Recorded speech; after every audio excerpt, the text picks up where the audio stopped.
நன்றி நக்கீரனுக்கு.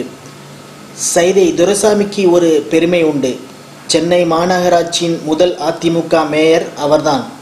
5 ஆண்டு காலம் இந்த ஒரு பெருமையுடன் பதவியில் இருந்தவரால் சென்னை மாநகரத்திற்கு ஏதாவது பெருமை உண்டா என்றால் உதட்டை பிதுக்குகிறார்கள் சொந்த கட்சியின் கவுன்சிலர்களே. மேயரின் செயல்பாடு அப்படிப்பட்டது. பேச்சாதான் இருக்கும். மாநகராட்சியின் கடைசி கூட்டத்தை 3 நாட்கள் நடத்திய மேயர். அதில் பெரும்பாலான நேரம் அவரே பேசினார். புகழ் பாடினார். கடந்த 5 ஆண்டுகளில் 40% நேரத்தை அவரே எடுத்துக்கொண்டு 150 கவுன்சிலர்களுக்கும் மொத்தமாக மிச்ச நேரத்தை ஒதுக்கி கொடுத்தவர் சைதை என்கிறார்கள் அனைத்து கட்சி கவுன்சிலர்களும்.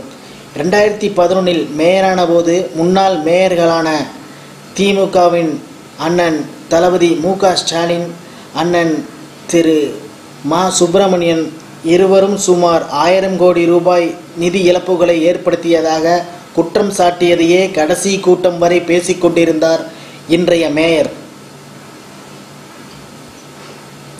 இது குறித்து நக்கீரன் வார இதழுக்கு அருமை அண்ணன் திரு மா. சுப்பிரமணியன் அவர்கள் கொடுத்த பேட்டியாவது: நான் மேயராக இருந்த காலத்தில் பணபலமும் அரசியல் வலிமையும் மிக்க தனி நபர்களின் ஆக்கிரமிப்பில் இருந்த ரூ. 4000 கோடி மதிப்பிலான மாநகராட்சி இடங்களை அதிரடியாக மீட்டேன்.